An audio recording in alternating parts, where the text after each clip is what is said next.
नमस्ते साथियों, मैं सोनू आर्य। आप देख रहे थे बोल हिंदुस्तान। स्वागत है आप सबका। बात कर रहे थे अपने मन की बात की, और अपने मन की बात में आज जो है बात करेंगे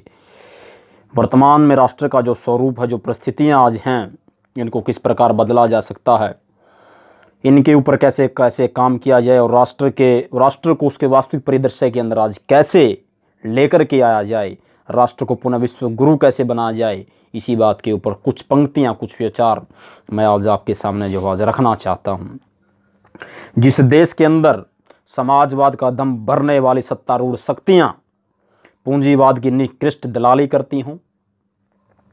जिस देश में हजारों हजारों यान कपड़ा बुनने वाले बुनकरों के शरीर के ऊपर अपने शरीरों को ढांपने के लिए जो पूरे वस्त्र प्राप्त नहीं कर पाते हों, जिस देश में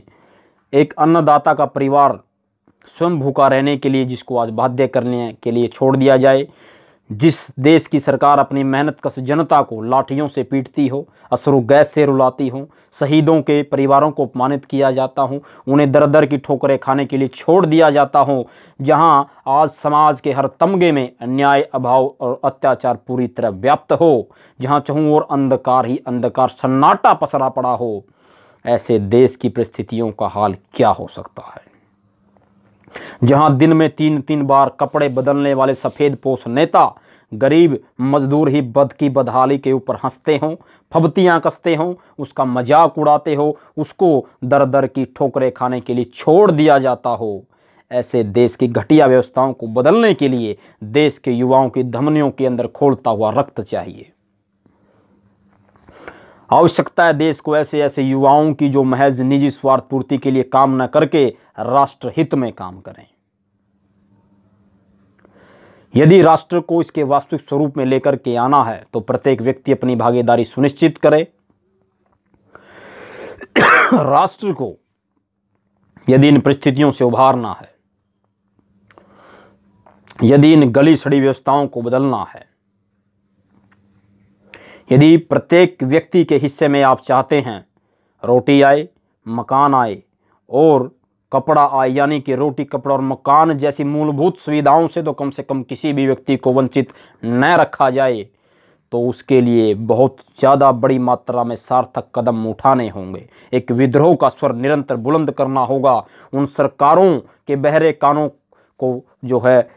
उन सरकार के बहरे कानों तक इस आवाज़ को पहुंचाने के लिए वैचारिक क्रांति रूपे धमाके करने होंगे, जैसे धमाके उन क्रांतिकारियों ने ब्रिटिश सरकार को जगाने के लिए किए थे। और बात यहाँ ये भी अहम है, मैं महज एक सरकार की बात यहाँ नहीं कर रहा,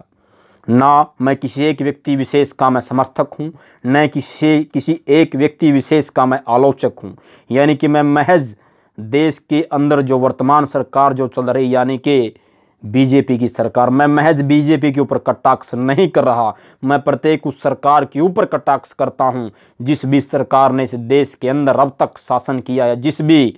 पार्टी की सरकारें इस देश के अंदर सत्ता के अंदर बैठी रही हैं, चाहे उन लोगों ने राज्य सरकारों के अंदर शासन चलाए हों या केंद्र सरकारों के अंदर बैठ करके देश के शासन की सत्ता को संभाला हो, वो प्रत्येक वर्ग जिम्मेदार है जिन लोगों ने महज अंधभक्ति के नाम पर केवल मात्र स्वयं का पोषण किया हो। केवलागो भोग गलादि केवलम, अकेला खाने वाला सदैव पाप खाता है, और इसलिए अकेले खाने का अधिकार किसी को भी नहीं है। जब देश के अंदर इतनी भयंकर महामारी फैली हो, जब प्रत्येक चारों ओर लाशों की दुर्गंध ही दुर्गंध फैली हो, ऐसे में देश के प्रत्येक नागरिक का ये नैतिक कर्तव्य बनता है कि वो सचेत होकर के राष्ट्रहित के लिए कार्य करे। महज अपनी स्वार्थ पूर्ति के लिए तो प्रत्येक व्यक्ति कार्य करता ही रहता है, परंतु इसमें कोई बहुत बड़ी बात भी नहीं है। राष्ट्रहित जब तक प्रत्येक नागरिक सर्वोपरि नहीं मानेगा, तब तक राष्ट्र का सर्वांगीण विकास नहीं किया जा सकता। इसलिए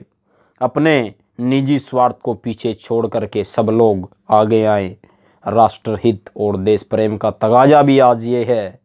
कि यदि राष्ट्र को सफलता के सोपान के ऊपर लेकर के जाना है तो प्रत्येक व्यक्ति अपनी भागीदारी सुनिश्चित करे, और फिर आप देखिए राष्ट्र कैसे सफलता के सोपान पर चढ़ता है, कैसे इस महामारी के ऊपर भी अंकुश लगाया जाएगा और राष्ट्र को विकासशील श्रेणियों की श्रेणी से निकाल करके विकसित राष्ट्र की श्रेणी में पहुंचने में बहुत ज़्यादा लंबा समय नहीं लगेगा। आप सबका बहुत बहुत धन्यवाद। देखते रहिए बोल हिंदुस्तान, और चैनल को लाइक करें, सब्सक्राइब करें और कमेंट करना भी न भूलें। धन्यवाद। मैं सोनू आर्य, बोल हिंदुस्तान से। साथियों, ज़्यादा से ज़्यादा वीडियो को लाइक करें, शेयर करें, कमेंट करें और चैनल को सब्सक्राइब करना ना भूलें। धन्यवाद।